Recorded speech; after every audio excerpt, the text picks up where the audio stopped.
Um, it's scary because it's one place where too many people recognize me. I'm not exactly the most photogenic person in Kolkata, so it's been intimidating to be constantly recognized and asked to be photographed. You just realized what happened back there. You took a selfie with about 200 teenagers. I know, but I consider that, an imposition on me and on the eyes of the viewers. Does that happen with all economists? Does Karl Marx take selfies with 200? You have to ask him. So, thank you for being here. We are specifically here to talk to a great Nobel Prize winner and a great author, not about economics, but about a cookbook. And the cookbook is titled Cooking to Save Your Life. And I have to tell this audience, we are cheating a little bit because we have done this before. Yes. We have done this for the Economic Times, where I had the good fortune of Dr. Banerjee and Ms. Olivier to talk about Cooking to Save Your Life. This is Calcutta. This is, I assume, a reasonably large Bengali audience. And food is a slightly important part of their lives. Oh, yeah. And I think that there might be a bigger audience for food than economics in this audience. There's a word for it. It's called self-selection. Self-selection. So I will start with my first set of food questions. And I have questions separately for both of you. Your book is very funny. Thank you. Coming from you, that's serious. I take that as a compliment. I mean, most people, whatever. But you are very funny. Well, it's no longer an asset to be funny as a comedian in India. It's a disadvantage. That's true. You write, sir, about the evolution of the chicken tikka masala. And you say that when chicken tikka masala is put in bread, it makes for the vilest sandwich you have ever eaten. Please comment. Have you eaten it? It's a British invention. You take bad baguette simulations, French bread, but not really properly made. Then you stuff some chicken tikka masala, which is the kind of the bastard child of chicken. Some kind of Peshwari dish, chicken dish, and British colonialism, and you stuff it inside a piece of bread, where it soaks, and then you wrap it in plastic and leave it, and it soaks deeply into the bread, and the bread becomes a kind of soggy, pinkish mess. I think it's worth trying just to see what you can do with perfectly decent ideas. So like all British inventions, started with a lot of promise, yes, but then becomes a relic. Yes, exactly. Much like the history of this city. Exactly. Exactly. Don't clap at that. No, doesn't deserve it. Your book is organized like a meal.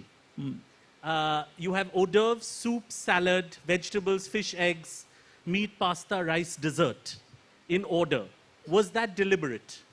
Of course. I mean, the book is very much a reflection of how, Cheyenne was our au pair, so she lived with us for 3 years. So we often would engineer a whole meal for 10 people and with 10, 6 or 8 courses. And so this was the arc the meal had. So we followed very much what we did. And is it in any way connected to the fact that Bengali and French cuisine have courses? Of course. Yeah, definitely. That's something that made Bengali cooking very much familiar to me. It's that this is exactly the same thinking. And would you say that, you mentioned this the last time we spoke, that there is also a building up when Bengalis serve food in the courses? Yes. It's not a decline, it's a building up. Absolutely. Arikta asche. What's your view on that? Oh, I think everything, a certain degree of flirtation is always a good tonic for life. And I think that this sort of not telling people everything, that's one of the beauties of the surprise in the course, and then not telling people too much about what you have made. Let them taste it and say, that seems strange, and that often means it seems bad, but sometimes it actually is strange and good. And I think that's nice. It's gratifying, and it sort of makes the experience very different. That's so true. Sorry, go ahead. I've seen many of your guests regretting after the second course that they've eaten way too much, and then there's that problem, which is that if you don't tell people the entire arc, then they sometimes fill up on the first course, and then they tell you, what about this? Why didn't you tell me about course 6, 7, and 8? Yeah, and in fact, if you go to a Bengali household, they'll stop you. They'll say, na, ekhane eta shob kheye nish na. Erpor tui janis na ki asche. Exactly. And it's a build-up to uncertainty. Yeah. I think that's exactly the right discourse. I should adopt it more, which is to be more in America. It's a libertarian culture. We're not really inclined to, intervene in people's choices. So it's harder. It's not natural necessarily to tell people stop eating now because it doesn't sort of scan in American. Yeah. So it's a little bit of a dilemma. Do you tell them to stop eating, but then you will be seen as a communist or something. So you definitely don't want to be seen as communist anywhere in the world right now. There is a dish in the book, Mr. Olivier, called Cheyenne Salad. Could you tell this audience a little bit about it? Is there a copyright on it? Is it like a Caesar salad? I would say it's exactly the opposite of a copyright. It's more of an open source project. It's what I was cooking basically for 1 year when me, Abhijit, and Esther were co-working in the apartment in France. During the pandemic, when there's nowhere to go. Exactly. I just wanted something very quick that brings the comfort of routine, but also a slight excitement, and also not to bore out Abhijit and Esther. It's more, it's just a set of ideas, and then you pick whatever you have in your fridge, what's in season. It's just an idea, this salad. So it's an improvisational salad. It's a theory of a salad. Maybe there's a Nobel Prize in that someday. Yes. I think Cheyenne would get it if there were one. Could you tell this audience a little bit about the origins of this book? So you were all stuck in a flat in Paris, and then you decided to cook and decided you wanted to write a book, or how did this come about? No. The lot of the recipes I've been writing for years for my brother-in-law, Esther's brother. And for Christmas, I would give him a chapter every year as a present. And so I had these recipes. And then at some point, I talked to Chiki Sarkar, who was our publisher for other books. And she looked at it and said, yeah, this could be a book. And then it really got serious, because once somebody says that, then you realize it can't be a book in this shape. It needs thinking, it needs more recipes. So then we got serious about it. We started, cooking more things, re-cooking more things. I would write down a recipe and hand it to Cheyenne and say, you do it, I'm going to look the other way, see if it's a disaster or not. And maybe that's misleading, because she's a great cook, she could figure it out. But, it sort of meant that the recipes were tested out. So all of that kind of, the professionalism of producing a cookbook then descended on us. But it goes back also to the organization of the whole book. It's what we did was, and especially when we were cooking for 1 hour and a half every day almost, and we would discuss about how to turn all of those recipes into maybe closer to Abhijit's economic dimension, and how to turn it also into a book that makes sense rather than just a collection of random recipes. Otherwise, it would just be a collection. Now, I mean, we are doing it before a live audience in Calcutta, so it would be wrong for me to not bring this up. We've had a few Nobel winners from this part of India. Our last great Nobel winner is probably the greatest #1 citizen of this city. Mm. Now, Tagore did not follow Gitanjali with a cookbook. You have, was there a lot of expectation of what you would write after your book on economics? And did you want to write something light and so you did a cookbook? Or were the two not related in any way? Oh, I mean, you haven't read my economics books, but they don't purport to be heavy either. I like writing, but I don't like writing. I mean, I like writing in a relatively intelligible vein. So I wouldn't say that the expectation. I mean, I think it's more that people obviously were, I think probably rightly, somewhat skeptical of the project. What the hell? You're an economist. Why are you trying to do something that you're not supposed to do? Economists are not exactly known for their cultural skills. Yeah, and equally worrying, I'd be very worried if chefs started writing about the Reserve Bank of India. If tomorrow Jigs Kalra wrote a book about demand side, that would be concerning. Exactly. So, point taken. It sounded exactly like that. And maybe Jigs would do a better job of economics than I did of cookbook. So I have a few questions because there are a number of Bengali food characteristics that show up in the book. And very connected to French food characteristics. So I want to start with this question. You say in the book, when a Bengali person says, please eat some dal and rice, they always mean fish. And about 4 other dishes. I mean, dal bhat ke jan is entirely a euphemism. It means the dal may not even be there. It'll be but maybe there'll be bhat, but maybe there'll be pulao and mangsho. But dal bhat is almost, it's just an expression. It's a loose phrase. Yeah. Dal bhat means there's a biryani coming at some point. Exactly. Yeah. You mention a very particular Bengali uncle in the book. Yeah. And we've all had such a person in our families. An uncle who's known for a legendary meat dish. Where someone would say, O jokhon mangshota kore. And you think, and then you ask, ki hoy? And they're like, we can't get into it. The earth, it's like Asterix, the heavens collapse. But this uncle is never seen cooking. Yeah. And he doesn't cook. Typically, he pats people on the back. Bhalo hoyeche. Na, পেঁয়াজটা কাটা হয়েছে? আচ্ছা, দাও. And then, আচ্ছা, এটা তেলে এবার পেঁয়াজটা ছেড়ে দাও. And he's more an impresario than he's a host and a comedian and a cook. Yeah, exactly, a comedian. Where did this character come from?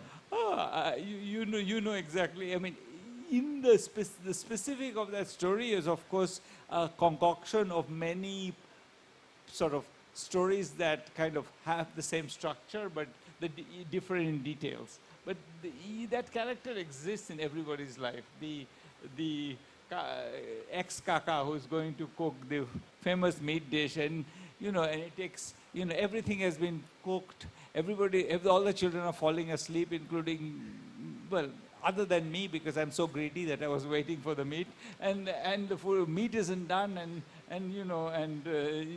and Kaka is getting more and more upset and blaming other people for their ineptitude, despite the fact that he started 2 hours late. And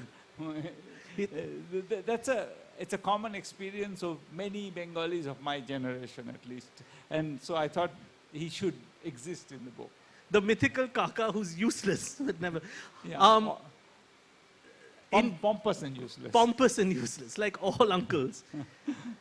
In Bengali wedding catering, a range of dishes is very important. Yes. Would you agree that also when in a Bengali wedding negotiation for food, the conversation is gluttonous, fatalistic, and budget-driven all at the same time? Correct.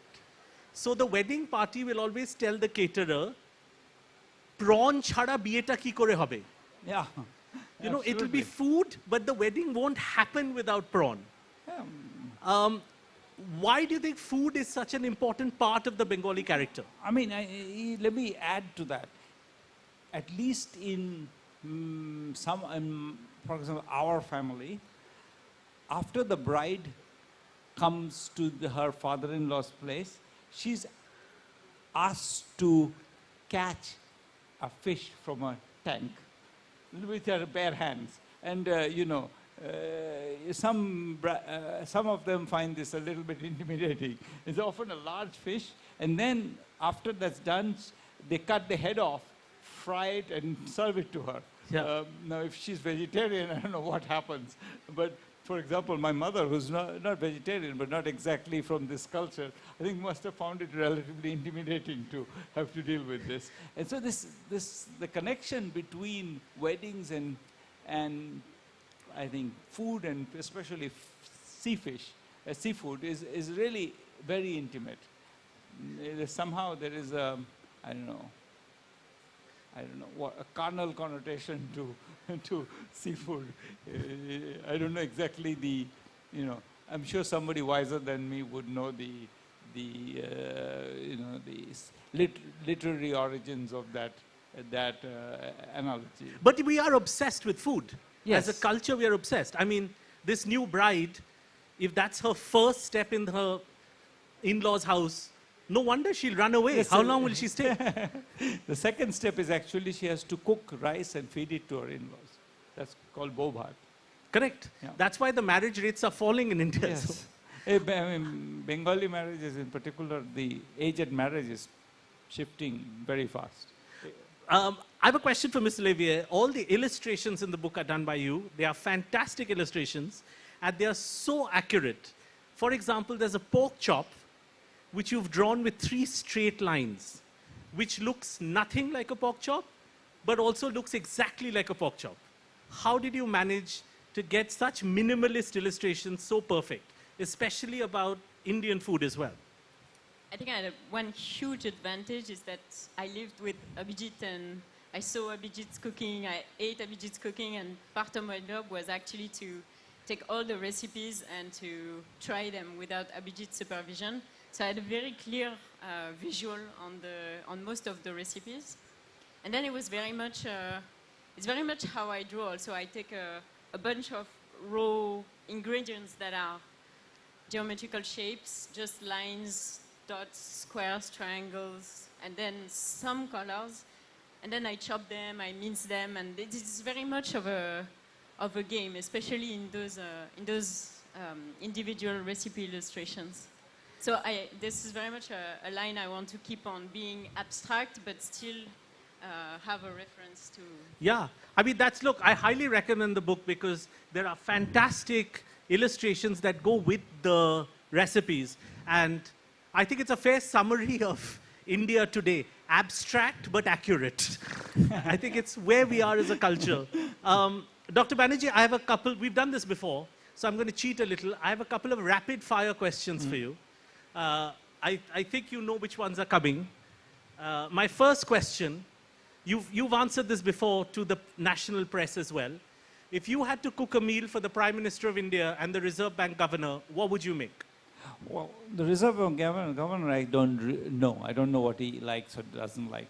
For the Prime Minister, I think I want to establish this idea that Bengalis don't just eat fish and rice. I think it's useful to establish that we have maybe the most spectacular vegetarian cuisine in the country. And that's sort of, I think, so I would cook a very proper Bengali, maybe a Bengali Vaishnav or, you know, the widow's cuisine, something very distinct, very, I think the range of Bengali vegetarian cooking is just so unbelievable. Just every vegetable has many different interpretations, and it's not Navratan Korma and Navratan Korma and Navratan Korma. It's like everything has its own, different. You can cook it with posto, you can cook it as a danla, you could cook it as a chechki, you could cook it as a ghonto, you could cook it as a bhaja, you could cook it as a bharta. There are just so many different ways to treat vegetables, and that's I think, in a sense, that's the most, I mean, despite the fact that I love fish, I would say that's the most exciting thing about Bengali food is the vegetable cooking. And you might be able to achieve something that we haven't been able to achieve in the last 10 years, which is to get the Prime Minister to like us. Yeah, once he understands that we actually cook good vegetarian food, then he'll stop being mean to the whole state. If you had a dinner party with the following people, if the two of you had a dinner party, and Miss Olivier is looking at me knowing this question is coming. I've asked you before. With the following people, what would you serve? Satyajit Ray, Rabindranath Tagore, Jean-Paul Sartre, the philosopher, and Napoleon. So, you know, I'll say a little bit, and I'm going to let Cheyenne, she refuses to take this, but so you picked an odd list in the sense that Satyajit Ray and Rabindranath Brahmo, and so in a sense, in a strange sense, was Jean-Paul Sartre. He was. They were all a little bit into proper, delicate, not very bloody and rich flavors. Correct. And so I'll have to, for all of these people, I would have to cook something delicate. You know, in the book we have a bhaja muger dal with cauliflower, that a begun posto, maybe a you know, then a mache stew. There's a set of recipes there which are all in that vein. And then Napoleon, on the other hand, I suspect he would demand his whatever, his animal protein. And so you'll have to, so maybe for him a biryani, why not? A biryani for Napoleon. Yeah. I think it would have, maybe it would have calmed him down a little. A proper biryani, heavy, with a lot of ghee and nuts and everything he would eat. And he used to sleep apparently 3 minutes on horseback. But maybe this would make him go to sleep. And maybe that would have made him less jumpy and try to invade every country in the world. Yeah. It would have actually saved his life. Maybe the biryani will stop the Ukraine war. Yeah. I mean, if Putin was, you know, sated, you know, feeling good, you know, maybe he wouldn't be this is a nastiness to this whole affair. And, you know, on a rich biryani, where you feel after a good dupurer ghoom, afternoon nap, 3 hours after a biryani, you wake up, you get a cup of tea with a mishti. And at that point, you're so mellow. Oh, yeah, what's that, Ukraine? Okay, let them go. You realize, Dr. Banerjee, you are not now sounding like a Nobel Prize-winning economist, but like every member of the audience. They took an afternoon nap and came here to watch you. Me too. You also did. Please leave for Boston, otherwise you'll become like the rest of us. I have a chair in my office which allows you to take a nap, and I take a nap in my office 20 minutes every day. Maybe not 2 hours. That's a little bit hard to work if you have 2 hours naps, but 20-minute naps I take every day. So maybe that is why they say Bengalis are the cleverest people in the world. Yes. We just take our culture into the Nobel Prize. I have a question. It's a Calcutta audience, and I have a question about the similarity between French and Bengalis. But before that, I don't know how much time you spent currently in Calcutta, but it's a book about food. So it's important for me to ask this. There is a cafe revolution going on in Calcutta right now. There's one particular street where there are 15 coffee shops next to each other. It is looking like Vienna in the 1900s. Minus Lenin, or maybe plus Lenin. I don't know. Yeah, plus Lenin. Yes, many Lenins. Everyone's Lenin over there. Yeah. Have you tried this new food revolution post-pandemic? There is revenge dining going on in Calcutta. All kinds of cuisines, Mughlai, coffee shops. Do you have a view on this? No, because I haven't. I mean, to be honest, my mother would kill me if before I arrive, she buys 18 types of fish, and then the question, when I propose going out or something, he says, "Tahole pabna mashta kobe khabe?" Yeah. So there is not much scope. I mean, going out and eating something irresponsibly will get me into trouble. And so you have the same problems all of us have when we're visiting. Exactly. So yeah, exactly. I think these are for the locals who have already placated their mother by eating papda mach and chitol mach. So for me, I don't have that choice. But Abhijit is leaving right after, so my plan is to try them for him. Exactly. So you'll be the food explorer of Calcutta. I just want to go in those cafes and stay and draw the city. I'll report to Abhijit. At the GPO, which was the site of the Black Hole of Calcutta and the site of the original Fort William, they've opened a cafe inside it. So maybe the ghost of Lord Clive roams around there. He was a nasty bastard. He was. He's here somewhere around, actually. Some anti-imperialists are clapping. I don't think you have to be an anti-imperialist to dislike him. He was really a mean son of a bitch. He was quite mean. So, which brings me to my next question about the similarities between French and Bengalis when it comes to food. And you mentioned this earlier when we had said a Bengali person, when he walks into a mishti dokan, he's very opinionated right before he buys anything. He starts by saying, "Kichui bhalo dekhchi na." It starts with a double negative. And Miss Olivier, you had said the same when a French person goes into buying bread. His first look is disdain. His first look is he hates it. Do you think this binds our two communities together, that we are both intellectually so superior about food? I'm going to let Cheyenne answer that one. It's just an attention to extreme detail. I remember once we were in a cheese shop in Paris, and there was a guy in front of us who very closely looked at a camembert or something, and he asked precisely for the inch that was not too crayeux, which means that the inch that was not too soft and not too dry. And then he changed his mind, and he spent 5 minutes arguing about that. That could be any Bengali person. Yes. And you had a story, sir, in a mishti dokan, where the first question is, "Kobe korecho eta?" Kohwe na, kohon. No, which hour in the day? Kohbe is, catastrophic. I mean, you haven't thrown away your switch from yesterday. Kohon. What time have you begun this? Is this evening's mishti or not? And whatever answer the shopkeeper gives is not good enough. No. He said, "Ek ghanta." He's already upset with that hour. Exactly. I'm going to change tacks to one serious question, because it would be tone deaf not to bring it up. The world might be in the middle of an armed conflict between continents. Your book is called Cooking to Save Your Life.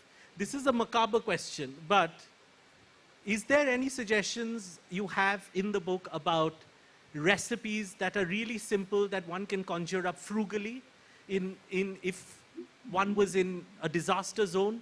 I think most recipes in the book are, I would say 60 to 70% are actually very frugal recipes. So to give an example that's not Indian, a lot of the pasta dishes, there's a pasta with cauliflower, a pasta with fennel. These are very, very, pasta with bacon. These are all very, very cheap things, and I think the greatness of pasta is precisely to turn extremely cheap ingredients into something delicious. So I think we have, I think the book has a bunch of these kinds of recipes, which are recipes but I think I would say that it's not so much. I think the spirit of the book is that even in these times, we need a space for pleasure. And that even in these, and even before this war, we weren't exactly in wonderful times. I mean, the belligerence of so many people, the fact that, COVID just destroyed so many lives and so much of the economy. I mean, we were in the middle of one disaster, we just had a new one now. But it's not, I think that the spirit of the book is that we still need to have a space for pleasure, because while I think these are really, depressing times, I think at some level we need to go on and to be able to live. So I think the spirit of the book is that there needs to be a space for pleasure. But also, pleasure of eating, but also the pleasure, especially after COVID, the pleasure of gathering together, and that cooking is very much also a social act, cooking itself, but also cooking in the intention of receiving people, and just after COVID, it makes so much sense. But just being able to gather like this as well, and talk about food, which is, an incredible. I think Oscar Wilde had that line, "We're all in the gutter, but some of us are looking at the stars." There was an old sort of. Yeah. I have another quick sort of set of questions for the two of you. This is actually, either one of you can take this question. The French novelist Balzac had written that behind every fortune, there is a crime. What is behind every great recipe? What's behind the book is Abhijit's doing dishes. Or So people behind doing every dishes. great recipe is a man doing dishes? Behind every recipe is a mess. Is a mess. Yeah, it's more the mess. The man doing dishes is She's being not always polite. accurate. First, there is a huge mess. So I have a couple of last sets of questions, and then we'll throw it open to the audience as well. There is something that you allude to in the book from your JNU university days. And this is very funny. And this is probably the funniest cookbook I've ever read. And it's Not a lot of competition, I must say. there aren't a lot of funny cookbooks. But one of my favorite lines is when you used to eat something at JNU that you defined as a UFO, an unidentified fried object. Can you please explain? It's exactly as you say. There was something that came in a kind of dark, sticky sauce with a lot of oil floating in it, which could be a vegetable, but it doesn't have to be. Maybe it came from another planet. It really is. It was completely impossible. They had no taste other than the taste of the oil and the masala. So God knows what it was. Is that why the government has such a problem with JNU? Yeah. Maybe I think they could try by improving the snacks. canteens. Maybe it'll be they'll come to a better compromise. So I have a question generally on snacks, because you talk about Indian snacks in the book quite a lot.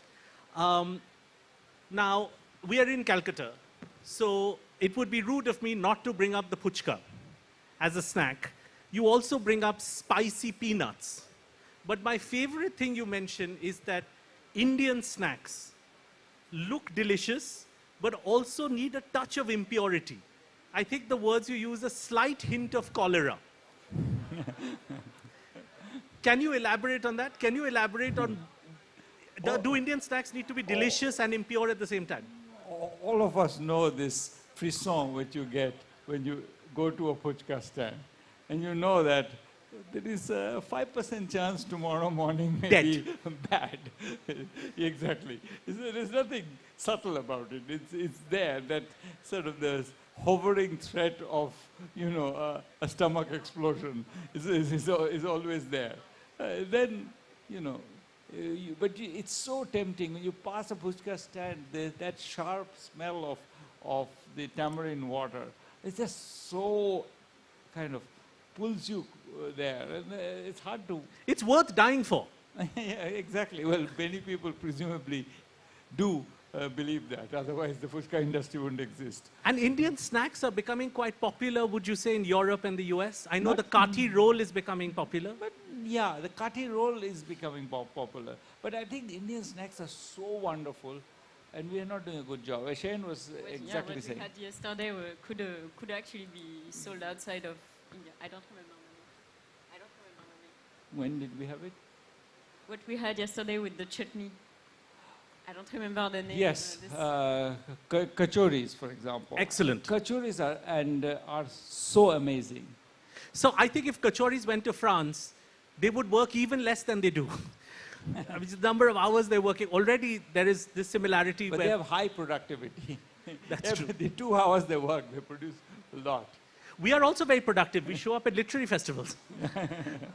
We are very productive as well. So I have a question about history in your book. There's a lot of history and food that shows up in your book, right? You mention, food here in this part of India, pre and post empire. I'm curious to know 2 parts. What role do you think history plays in food? And what do you think was the most important historical period for food in Bengal? So the second one, I have no idea. I'll pass that. The first one, I think what's actually very important about sort of knowing the history is knowing how much our tastes have evolved. And in some sense, remember, India is a country which till very recently had no potatoes, no chilies, and no tomatoes. You have to imagine Punjabi food without those 3. It's, no aloo paratha, and no aloo dish, and no chilies. And somehow we somehow have this idea that there is a moment where it gets frozen. This is the authentic. But the authentic is constantly evolving. What in the 18th, 17th century was authentic, we wouldn't recognize now, because it's, no one cooks without tomatoes, no one cooks without aloo, no one cooks without chilies. But that was the authentic of the 17th century. So I think the big lesson of history is not to reify a moment, to appreciate that, what we have today, what we think is our tradition, is a concoction of the last some 100 years at most. The traditional Bengali mishtis, like Rashogolla, are products of or ledikini, are products of the 19th century. We didn't have them before. So I think this idea that there's a deep authentic that we hold on to is both, I think, wrong and in some sense damaging. Because it makes us feel somehow righteous about things we shouldn't feel. It's fine, we like it. But to say that this is authentic and that is not is sort of, I think, missing the extraordinary dynamism of history. Which will bring my last question I'll come to, which is about authenticity of biryani. We're going there. You had mentioned the last time we spoke that there was a lot of evolution in cuisine because of Bengali bored housewives at the turn of the 20th century. Would you elaborate a little on that? Yeah, so I think that, it's the history of Bengal at the turn of the century. This interesting fact is that there is a whole class of people who are relatively wealthy, but who still have this custom of, 50-year-old men marrying 14-year-old or 12-year-old girls, and then dying on them. And so then you get to be a widow at 16. And that's the rest of your life. And widows are not supposed to eat fish or meat or anything that gets them excited. So therefore, now they're really in a bind. And so I think the widow's cuisine emerges out of this pressure that, there's these people, they have actually enough, they are often the cooking in the kitchen, so they have access to all the ingredients, but they don't have, but there are all these constraints on them. So they evolve a cuisine that they can have and keep inventing things, because in some sense that's what keeps life interesting, since all the other pleasures of life have been taken from them. So I have a question about the tomato soup. Now you write that the tomato soup is a Victorian invention.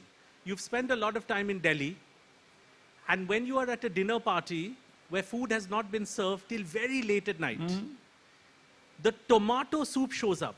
Yes. With some breadcrumbs in it, croutons. Yes, fried crouton. And it's a marker. It's a change in the evening. Can you describe a little? It's more the preamble is often excessive, as you know. We have 3 hours of drinking whiskey and eating kebabs. By that time, you're about to throw up. Then the tomato soup comes signaling the transition to the real meal, which is going to be another 7 courses of heaviness.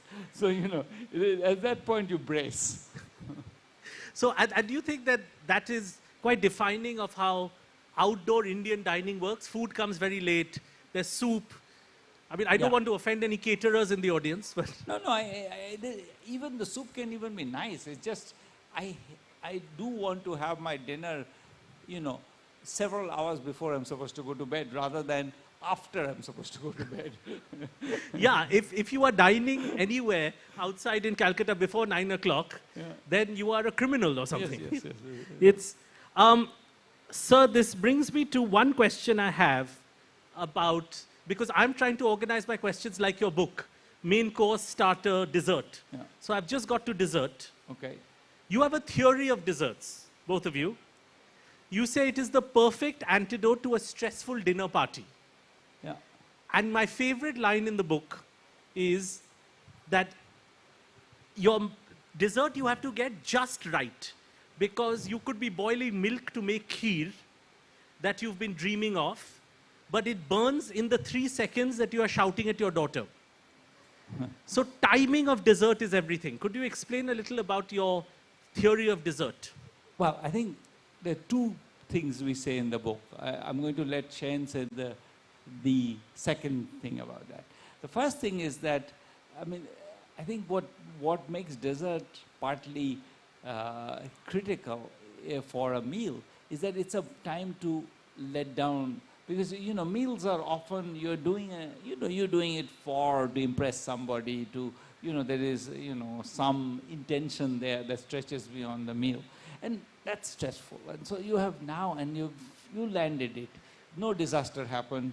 The biryani was okay. It was not awful. Now you are in a place, okay, and now there is something to just let go into, and that's, I think, that's the first. The theory of the dessert is, let's give ourselves a moment of pure indulgence. Yeah. Dessert, and then there's this. Yeah, go ahead. No, but in any case, your guests have eaten way too much, so there is really no pressure from their part.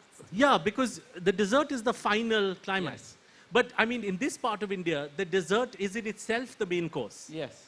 If you leave the meal without having a dessert, some family members will never speak to you again. Mishti mukh kore jabe na? Huh. Yeah. Or they'll be morose, like it's the last scene of a film. Mishti khele na. Yeah. Like you've killed some member of the family. We have this sort of, and I have a follow-up question for you, which is, in your time in Calcutta, you wrote about a lot of food by combining cultures in Europe, sitting in Europe. When you've come and tasted food in Calcutta and seen what you heard from Dr. Banerjee about, has it all come true? Are we like that? It's the 6th time I come to India, so actually Indian food is quite... This is your 6th trip? Yeah, exactly. So it's quite true to me. And Abhijit's mom's cooks, I already figured out that I love poshto, I love... Ghonto. I love ghonto. So I'm vegetarian, so to me, Bengal is really a paradise. So you are more Bengali than most of us, I think. I have a final question for you. It is contentious. We have gone down this path before. I've never done it before a live audience. But this is my last question before we throw it up to audience members. There is a 500-year-old raging debate, and only a Nobel Prize winner can solve it. Every part of India thinks they have the best biryani. I'm already hearing some grumbling from audience members. Calcutta versus Hyderabad versus Lucknow versus Delhi versus Bombay. This is all going on. I'm sitting on a stage in front of the Victoria Memorial in Calcutta. I will be shot dead if I don't say Calcutta biryani is the best biryani. I also believe it, right? Whichever camera is recording this. Tell us, sir, with your great intellect, which is the best biryani, and let's end this debate forever. Yeah, I'm going to punt on that one. It's first, anything I say, I travel all over India, get lynched somewhere. So you'll be in trouble. I'll have to, wear a wig and grow a mustache or something. So first, I'm not going to answer that question. Now, let me say one thing though.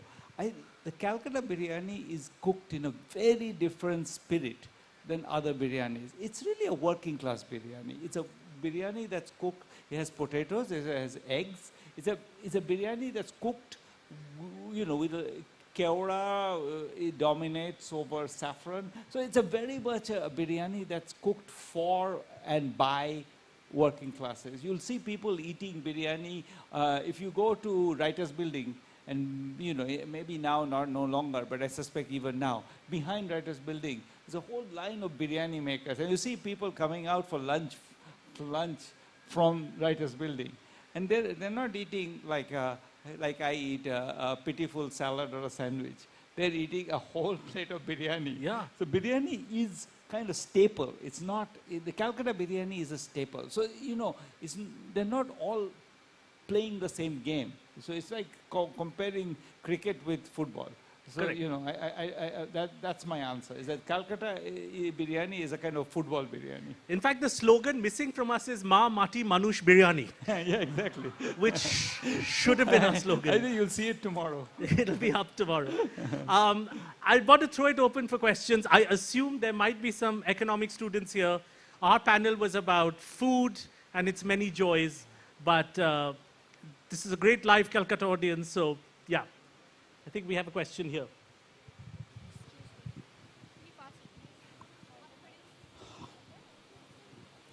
Hello, sir. My question is not on economics, it's on food. Actually, nowadays we see mihidana, the Bengali sweet, is combined with vanilla ice cream. So my question to you is, if you could combine a Bengali sweet and a continental dessert, what combination would you choose to have? What a superb question. It's an excellent question. I think what I would love to try, but I don't have the skills to do either part of it, is to make a kind of a light puff pastry with a paste made from a sandesh, so that you bite into the puff pastry, you get the crunch of it, and then you get the creamy richness of the sandesh.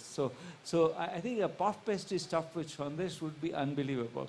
And anybody who makes it, I get 25% of the revenues. I was just going to say, if you see it next year in Balram Malik, you should sue.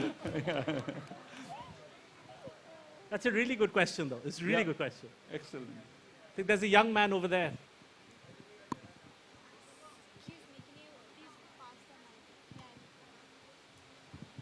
If you had to have just one food for the rest of your life, just the same meal over and over and over, what would you choose? Both of you. Wow. If you had to have one dish for the rest of your life, what would each of you have? One dish. My dad's equivalent of a dal, which is a soup made of split pea and garlicky crouton. I think this one is interestingly, we have the same answer. I would take dal, chawal, and some achar. It's too healthy, too healthy. I could make the dal very unhealthy. You could put some ghee in it or something. So there you go, unhealthy dal. But it's a really good question. Sorry, we have time for one last question. So if anybody has a question for us. We have two questions. Okay. Hi, this is a question for Shane. And while reading through the cookbook, I felt I was reading through a graphic novel, because some of your illustrations are kind of dark, and they reminded me of our old comic book, Spider-Man, Batman, and to connect that with food. So I just wanted to get your thoughts on that. So, thank you. Thank you. When I first read Abhijit's recipes, I very much, as an illustrator, what caught my attention was that somehow all the introduction of the recipes, all tied together, they would actually form a complete drama. I was starting to get to know the characters. There were many scenes, so that's very much what I wanted to bring up. And also, what I wanted to bring up is somehow the opposite of all the food photography that is extremely sleek, that sets up an ideal that actually no one can reach. What I wanted to show is precisely the whole drama and therefore the pleasure that cooking can bring into your life.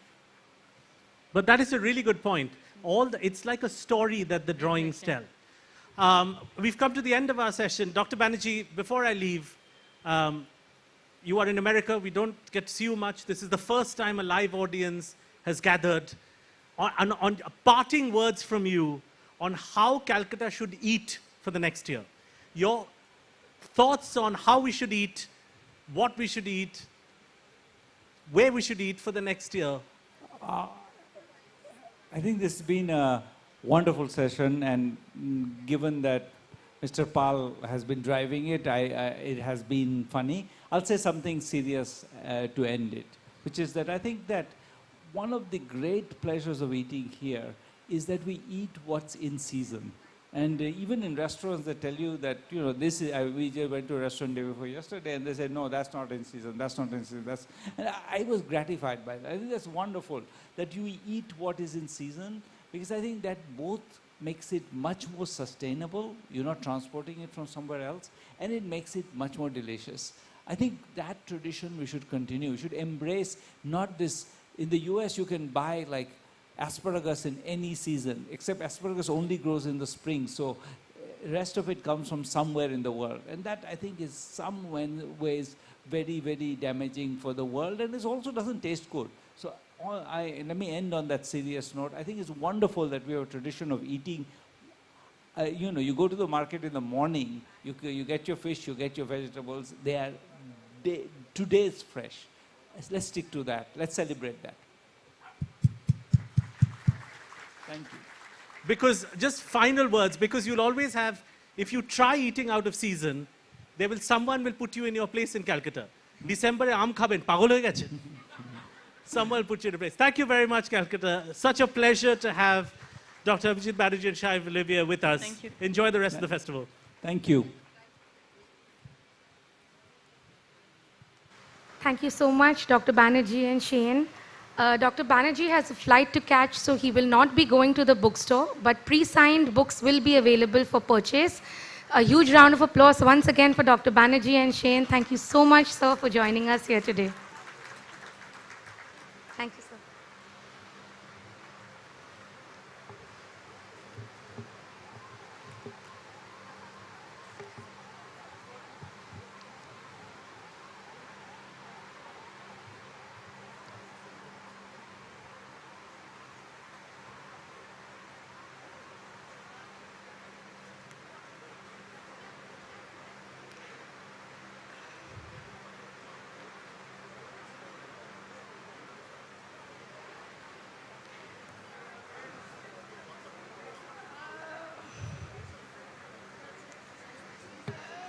Mr. Banerjee has a flight to catch, so I would request you all to please not crowd him.